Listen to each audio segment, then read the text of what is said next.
Talk no jutsu! Yay. That is the appropriate level of enthusiasm for today's topic. Law stuff, guys. Yeah, kind of. So, this video is pretty rushed. So, I mean, it's literally going up the day after we record it. But if you're in the anime community on YouTube or Twitter or Instagram or really any piece of social media, I'm sure that you have heard or seen, the trending news that one of our fellow YouTubers, Totally Not Mark, has gotten 155 videos, I think, copyright claimed by Toei Animation, including videos on Dragon Ball, One Piece, and some drawing videos that don't actually contain any animation from either show or property. And this all happened in the space of a single night, basically, for him. Went to bed, it was 4 claims. Woke up, it was 150 plus. Yeah, which is pretty fucking ridiculous. What was it, 37 years to go through the slow, what is it called? Yeah, so basically there's a couple of ways to dispute copyright claims through YouTube. And unfortunately, they all serve the big companies, not the creators on YouTube. And so it should take him approximately 37 years if he was to dispute them one by one, and if Toei didn't fight back in any legal way. Which they won't. They never do. Yeah. They couldn't, not because they don't have a claim in this situation. But the claims themselves... In theory, they could really drag this far out, take it to the courts, and depends on your judge and your jury. Because fair use isn't actually a legal thing, it's a defense argument. True. But for those of you who don't know Totally Not Mark, he does reviews. And he's gotten pretty big recently. He started doing like One Piece 100% blind review. And he's done a lot of other series like JoJo, Hunter x Hunter, Keijo. He's currently doing Naruto, which is the reason why I'm making the boys watch Naruto for the podcast. Because I was like, yes, Naruto. I forgot how much I love this show. Oh, Naruto. And each of his videos are like really thought out. I mean, he puts a lot of effort into his content. He reads the manga. His editors do great work sourcing, stuff and putting music and everything together. And, I mean, this is 3 years worth of his life. And this is how he makes his living. I mean, he's the textbook definition of a reviewer. Yeah. It's not like he's doing anything even remotely close to re-uploading, or I've seen some reviewers that'll chronologically take every scene and analyze it. He's not doing any of that. That's like where you come closest to breaking the definition of fair use, or there's a term in the UK, I believe, as well, but I don't know it off the top of my head.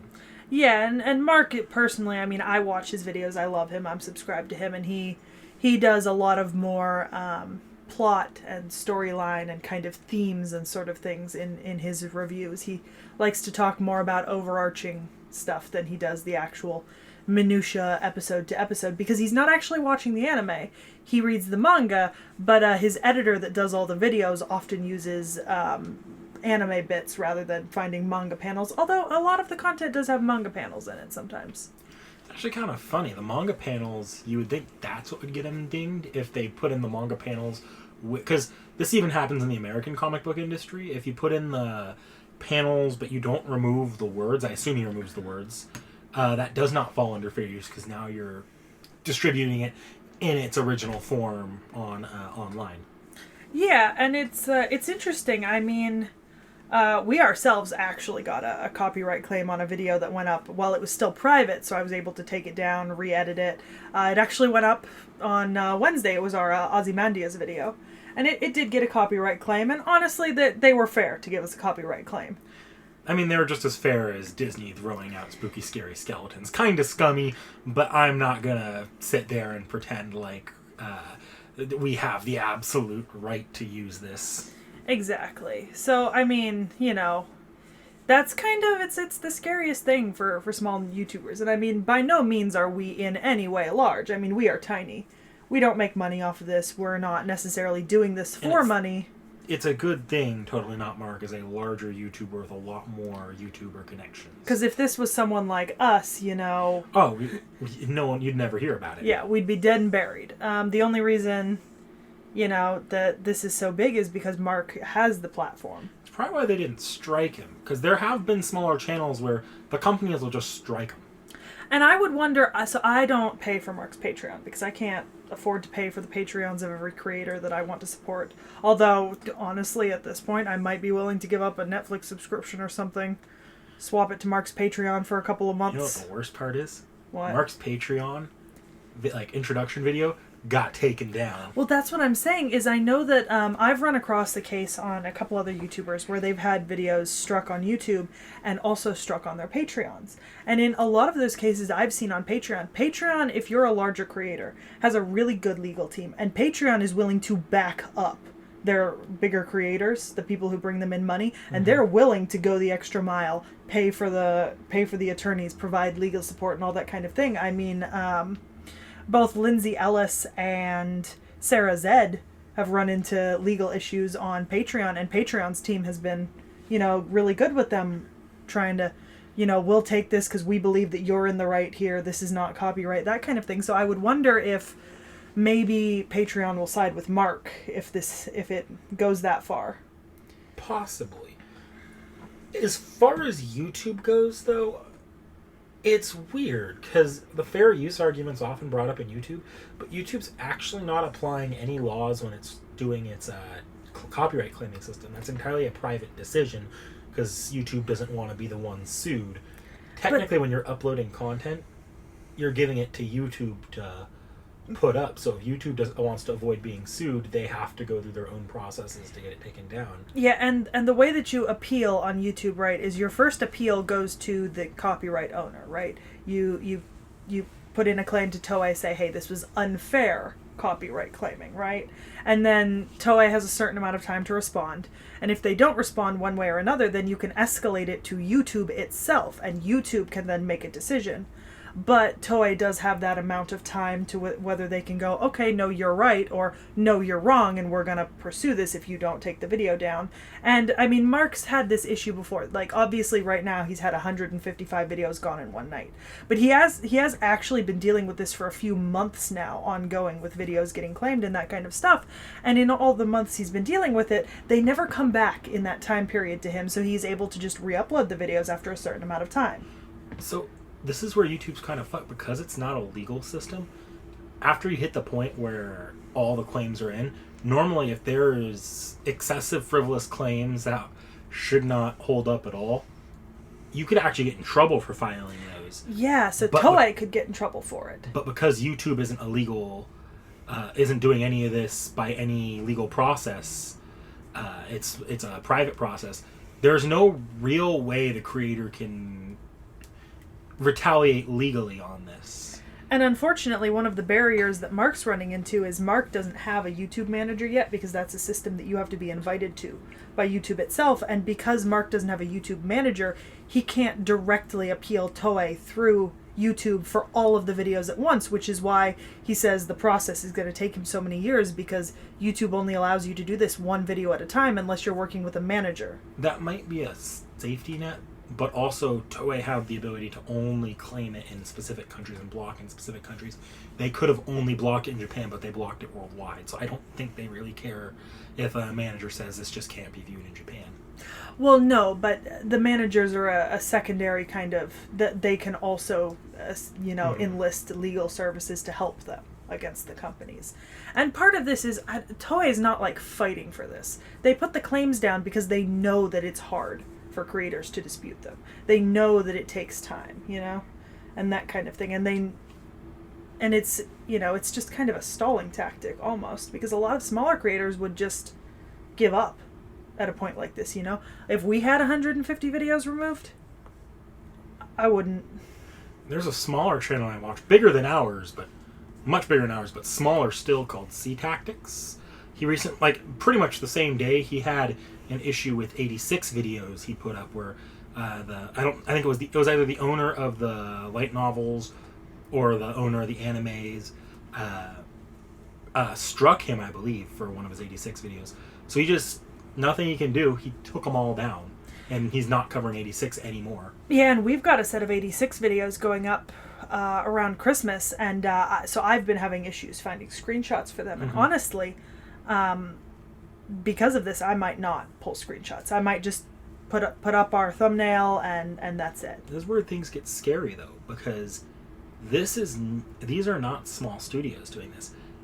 This is the majority of the anime industry getting trigger happy about what would be considered fair use in the US. Joey mentions it in his video. He says that, Japanese YouTubers are so terrified of the copyright system because in Japan, intellectual property and the copyright system is so militant that even using a character's name can get you sued or that kind of thing. And so often creators will audio blur their own voice when they're talking about certain things or pixelate entire pictures on the screen because they know that if they show any part of it without pixelation or blur, they could just be automatically taken. It's the draconian nature of Japanese copyright law, which is unfair too. But like you even see this if you're a VTuber fan, Hololive, they have to play any video game, doesn't matter what, they always have to have their company get permissions. When that's just not a thing in the West. And Toei isn't, obviously this has happened before to Mark over the last couple months, but they were also actively working with him in the last year and a half or so. Like, they were actively working with him to promote something. And then they've also done this at the same time. I mean, it's kind of, showing a face both ways. Two different people. One person in the marketing... It's the difference between the marketing department and the legal side. And it's interesting because I don't think anyone who's watched Mark's videos would disagree with me on the point that Mark's Dragon Ball and One Piece videos are love letters to these fandoms. Mark loves Dragon Ball and One Piece. I mean, his reviews are absolutely glowing. The genuine joy that he got out of reading One Piece is one of the reasons why I started watching him, because I started watching him with his One Piece videos, and I feel a lot of that same genuine joy when I read One Piece. And it's not as if he's criticizing or taking issues with them or anything like that. I mean, if nothing else, I scroll the comments on Mark's videos, the amount of people who say that they're going to go check out One Piece, or they want to watch or read One Piece now, or, hey Mark, I just picked up the first book of One Piece, that kind of thing, in the comment sections, and the amount of people who are just like, man, I need to get back to this, and that kind of thing. I mean, it's not as if he's slamming them. I mean, this is good publicity for them through these videos. And that's why the marketing department likes it. But in Japan, a lot of this... there's a huge focus on IP control, making sure you have your IP in line. You see it in the West with Disney as well, in that case, but like, not nearly as militantly. It's pretty militant, actually. It's not as militant on the media front, but you can't even there was a father who wanted to, because his son liked Spider-Man so much, wanted to have a little Spider-Man symbol on his son's tombstone when his son passed. Disney told him no. I can understand that. Disney's pretty strict about death involving their IP, and that's actually understandable. But they also let another person do Star Wars at one point. Yeah, but I think there's a difference there between the maturity and how they perceive, how they want the symbol itself to be. But Star Wars is to an older... That's the same exact concept as IP control. Yeah. That's why they don't... the legal side of the Japanese end doesn't want reviews going up of their content, not without their permission. Honestly, it kind of... I don't often see this happen because I don't watch a ton of AniTube outside of some of the bigger AniTubers, ironically. I see it happen a fair bit on AniTube, but this kind of stuff always pops up in YouTube. This is just the first time it's really gotten as big as it is in a while. Yeah, and I mean, you think about the amount of 155 videos. And man, I know Mark's videos are like 25 to 35 minutes a pop. That is so much content. That's, 80 hours plus of content. That is genuinely so much. Like that and obviously Toei wasn't watching them at all by the strike times. I mean, he's got the screenshots up in his video, which we are going to link below. He's got a video about it. It's monetized. If anyone's watching at this point, go check out his video. Watch it the whole way through, even if you just put it on in the background. Because honestly, the more hits that video gets, the better.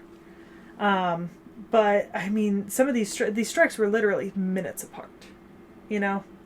Just minutes apart for like hours at a time. Just striking video after video. I think it was Joey, the anime man, who brought up something really interesting that I hadn't really thought about in the context of all this before. The anime companies tend to be very strict about the IP control, yet you can go to Japan and go to Comiket. They do nothing About the doujins. which is just straight up porn of their content.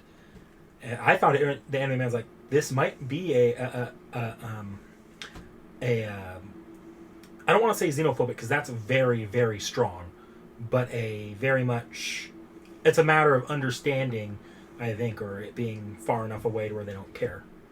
Yeah, because Comic-Cat's such a common thing. I mean, it even pops up in anime. Like, Comic-Cat is a joke in a lot of animes. You know, it's a big part of Kiss Him Not Me. It's a big part of Lucky Star. Go look up on Nhentoi, and you'll find everything that comes out of that wing of Comic-Cat, and it's all IP, like existing IP, and you know the creators don't do it there. But what's funny is some of the artists in the industry come from that background. So it's not like they have no respect for fan input on this kind of stuff. It's just they don't respect the YouTuber as far as it goes, or the reviewer as much as they respect the doujinshi.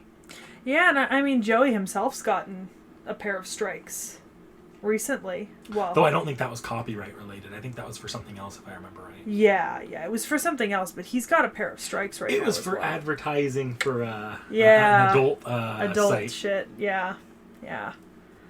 But I don't know, man. Something's got to give here. You think, and I'd like to see something change, and I have a feeling YouTube will address it a little bit. I don't see, and Mark personally might get things might get better with him, but I also say something has to give every time this kind of thing crops up, and it crops up every 4 or 5 years or so. I think the good thing about this happening now, though, is that there's a lot of attention on it. Like, the hashtags are trending on YouTube and Twitter. People are still making videos about it. I mean, obviously we're contributing to that because we want to. I'd like to be optimistic about this, but this is internet attention span. True, it's already lasted longer than I thought it would, but, you know. I think we're in the prime of it right now, and I think if things are going to get done, if YouTube's going to be pushed, or Toei is going to see any repercussions on their end, this is the time to do it. But, like, the video game industry, to get it to where it is now, and it's still not perfect as far as copyright goes, it took, like, 3-4 years of constant issues popping up. Yeah. Either way, whatever's going to happen at this point is going to happen. And hopefully something's going to break, and it's going to break in the favor of Mark. I encourage anyone watching this video to go check it out, you know, show some support, retweet something, like something, comment somewhere, go watch the video on Joey's channel, go watch the video on someone else's channel, you know? Yeah, even the pessimistic, cynical side of me is like, yeah, I really hope Mark makes it out of this on the other end just fine. Like, he deserves to make it out of this one. Yeah. With that being said, a little bit of a more pessimistic talk today, but it's important, and I think, you know, that it's something people need to hear about from every aspect. So we'll see you with a resumption of our regularly scheduled videos on Monday. Lucky Star, woo!